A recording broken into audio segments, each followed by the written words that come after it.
Hello, good morning. Welcome to the channel. My name is Tarun Gandhi. Today is 21st October 2021. पहले global markets देख लेते हैं starting with the US market. US markets में कल मिला जुला सा ट्रेड रहा जहां पे डाउ और S&P 500 ने अच्छी खासी रैली दिखाई from particularly from the health care companies जहां पे स्ट्रेंथ दिखाई दी। बट उसके साथ साथ because of the yields moving up in case of US वहाँ पे यील्ड्स अभी 1.66 पहुंच चुकी है, जिसकी वजह से हमने आईटी स्टॉक्स में थोड़ा सा प्रेशर देखा, जिसकी वजह से Nasdaq close negative and the other two indices which is S&P 500 and Dow Jones close positive. Asian markets में भी वैसा ही टेंटेटिव सी शुरुआत है जहाँ पे हम देख रहे हैं कि even though the SGX Nifty is showing 30-40 points up move on the morning uptick, but वहाँ पे हम देख रहे हैं कि बाकी सारे इंडाइसेस भी ज़्यादा कोई पॉजिटिव नहीं है, 0.2 से 0.3% पॉजिटिव दिखाई दे रहे हैं। ब्रेंट क्रूड $85 के ऊपर चला गया, अब तो $86 के आसपास है, which is a very very worrisome factor.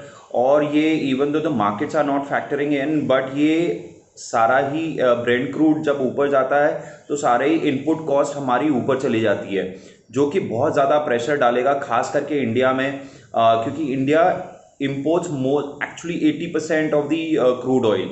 हमारे बाकी 20% we do produce that particular thing.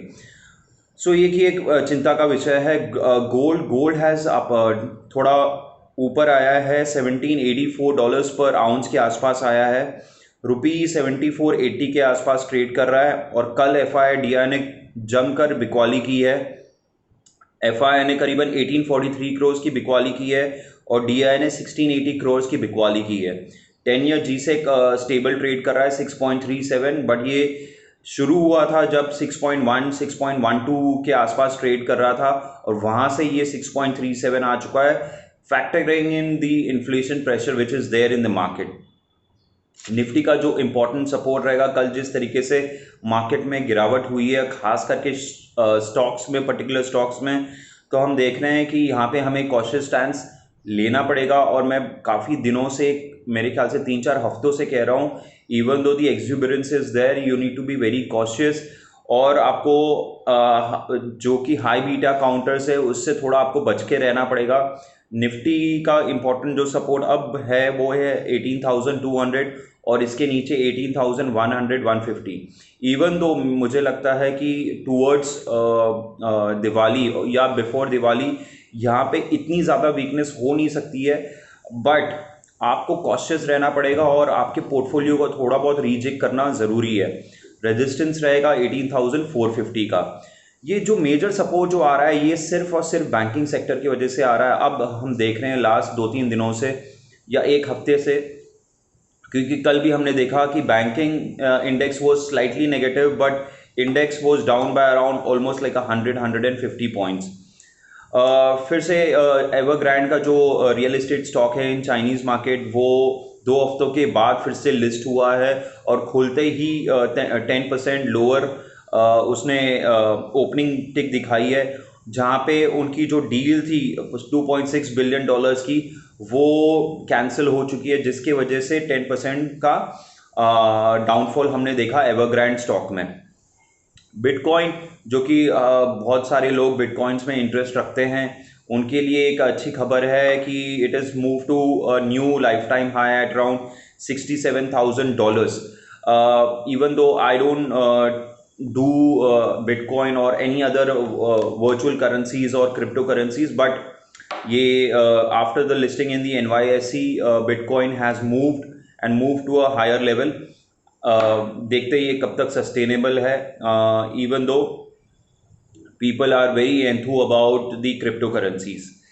सो जहाँ पे मुझे वैल्यूएशन समझ में नहीं आती, I try to avoid those segment. अब बात करते हैं स्टॉक्स की। स्टॉक्स के हम देख रहे हैं तो स्टॉक्स में ना इंडिविजुअली काफ़ी अच्छी खासी पिटाई हुई है।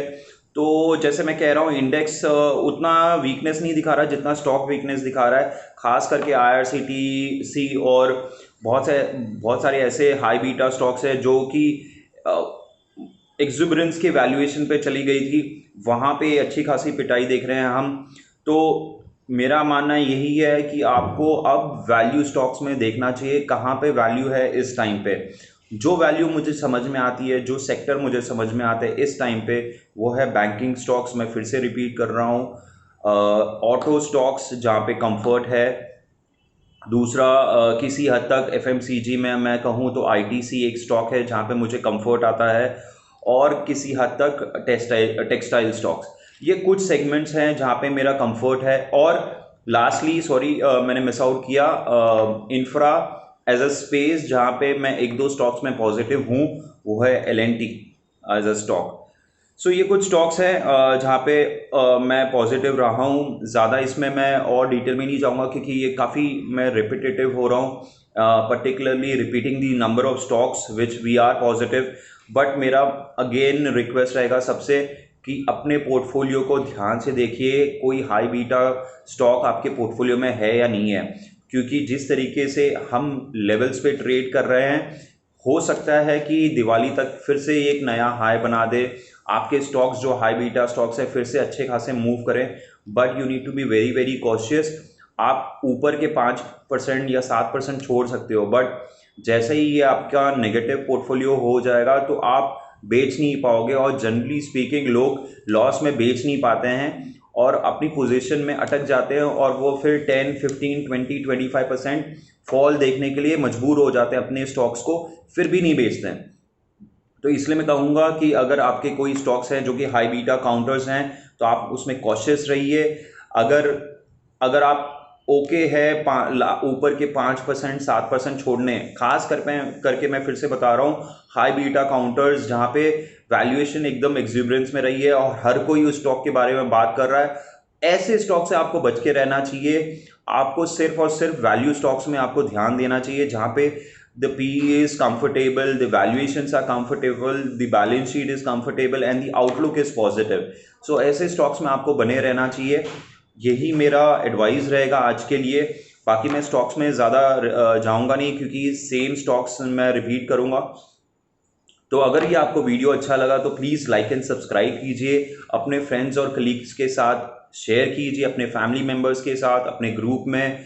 और अगर आपके कोई स्टॉक्स या कोई सजेशंस हैं तो प्लीज़ मेंशन करिए कमेंट बॉक्स में। और देखते हैं कि आज का सत्र कैसा रहता है। आज वीकली एक्सपायरी भी है निफ्टी का। Even though the market on a daily basis थोड़ा सा ओवरसोल्ड टेरिटरी में चला चुका है, तो ज़्यादा वीकनेस मुझे नहीं लगता यहाँ से आनी चाहिए। तो अगर आती भी है तो 18,200 या 150 इंट्राडे में हो सकता है। ऊपर में ज़्यादा अपसाइड मैं देख नहीं रहा हूँ आज के दिन में, खास करके अगर ये जाता भी है तो 18,400 450 पे ये रेजिस्टेंस फेस करेगा। So thank you so much.